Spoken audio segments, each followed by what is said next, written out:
Assalamualaikum warahmatullahi wabarakatuh. Nama saya Putri Dwi Utami, saya dari Perbankan Syariah kelas 4A. Nah, di sini saya akan sedikit bercerita tentang zakat sebagai salah satu komponen fiskal dalam sistem ekonomi Islam. Nah, sebelum membahas lebih lanjut mengenai zakat sebagai salah satu komponen fiskal dalam ekonomi Islam, di sini saya akan membahas mengenai apa itu fiskal dan apa itu zakat. Kebijakan fiskal itu merupakan suatu kebijakan yang mempengaruhi anggaran, pendapatan, dan belanja negara atau APBN, karena instrumen yang dijadikan itu adalah penerimaan dan pengeluaran negara.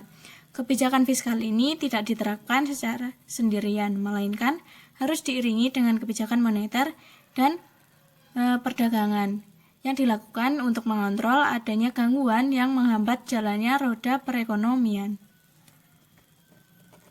Yang selanjutnya, saya akan membahas mengenai apa itu zakat.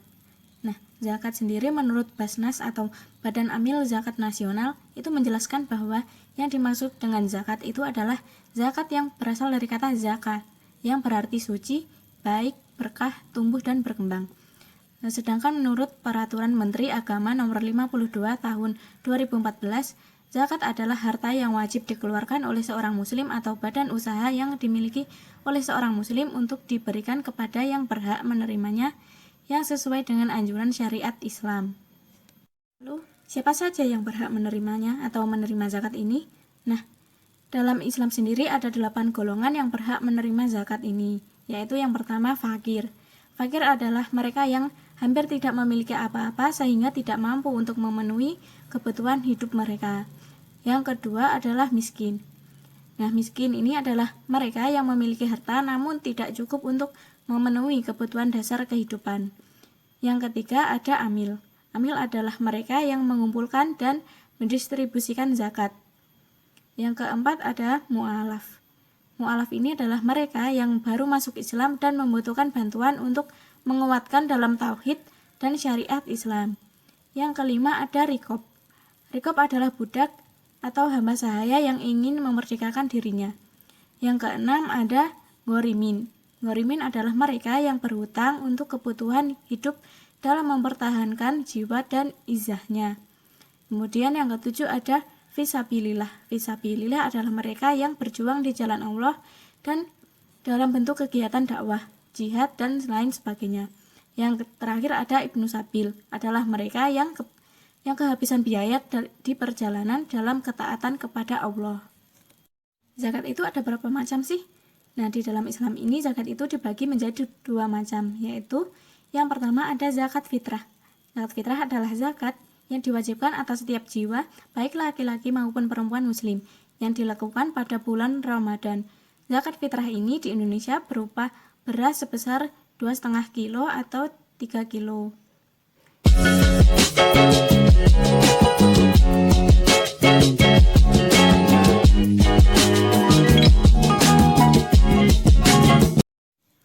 Nah, yang kedua ada zakat mal. Zakat mal yaitu zakat yang dikenakan atas segala jenis harta yang secara zat maupun cara perolehannya itu tidak bertentangan dengan ketentuan agama. Contoh dari zakat mal ini adalah zakat yang terdiri atas uang, emas, surat berharga, dan penghasilan dari profesi lainnya.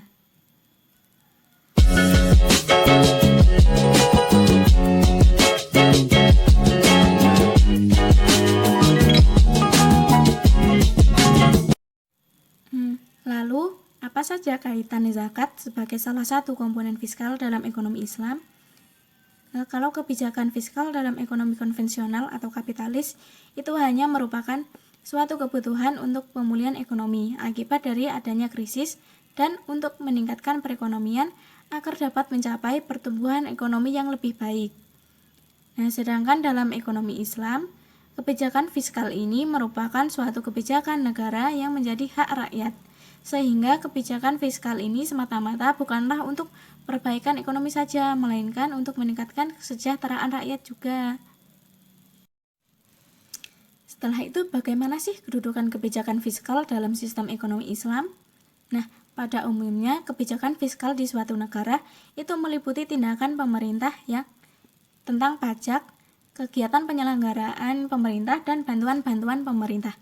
Nah, tindakan tersebut diharapkan dapat mempengaruhi tingkat pendapatan nasional, kesempatan kerja, investasi, distribusi penghasilan lainnya, dan lain sebagainya. Sedangkan tujuan kebijakan fiskal dalam Islam adalah untuk menciptakan masyarakat yang didasarkan pada keseimbangan distribusi kekayaan dengan menempatkan nilai-nilai material dan spiritual secara seimbang. Nah, kegunaan kebijakan fiskal dalam ekonomi Islam itu sama dengan kegunaannya dalam ekonomi konvensional, yaitu sama-sama untuk menganalisis dan membuat kebijakan ekonomi untuk menciptakan ekonomi yang lebih baik.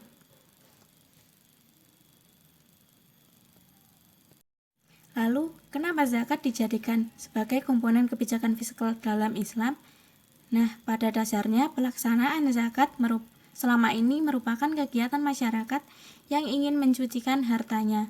Zakat merupakan komponen utama dalam sistem keuangan publik sekaligus juga kebijakan fiskal yang utama dalam sistem ekonomi Islam. Zakat merupakan kegiatan yang bersifat wajib bagi seluruh umat Islam. Nah, di samping itu ada komponen sukarela yang dapat dijadikan sebagai unsur lain dalam sumber penerimaan negara, yaitu seperti infak, sedekah, dan wakaf. Komponen-komponen ini bukanlah salah satu unsur yang wajib, melainkan sebagai kegiatan sukarela yang dikaitkan dengan tingkat ketakwaan seseorang. Nah, semakin tinggi ketakwaan seseorang, maka semakin besar pula kecenderungannya untuk mengeluarkan komponen yang bersifat pengeluaran sukarela tersebut, seperti zakat ini. Setelah itu, bagaimana sih kedudukan kebijakan fiskal dalam sistem ekonomi Islam? Nah, pada umumnya, kebijakan fiskal di suatu negara itu meliputi tindakan pemerintah yang tentang pajak, kegiatan penyelenggaraan pemerintah, dan bantuan-bantuan pemerintah. Nah, tindakan tersebut diharapkan dapat mempengaruhi tingkat pendapatan nasional, kesempatan kerja, investasi, distribusi penghasilan lainnya, dan lain sebagainya. Sedangkan tujuan kebijakan fiskal dalam Islam adalah untuk menciptakan masyarakat yang didasarkan pada keseimbangan distribusi kekayaan dengan menempatkan nilai-nilai material dan spiritual secara seimbang. Nah, kegunaan kebijakan fiskal dalam ekonomi Islam itu sama dengan kegunaannya dalam ekonomi konvensional, yaitu sama-sama untuk menganalisis dan membuat kebijakan ekonomi untuk menciptakan ekonomi yang lebih baik.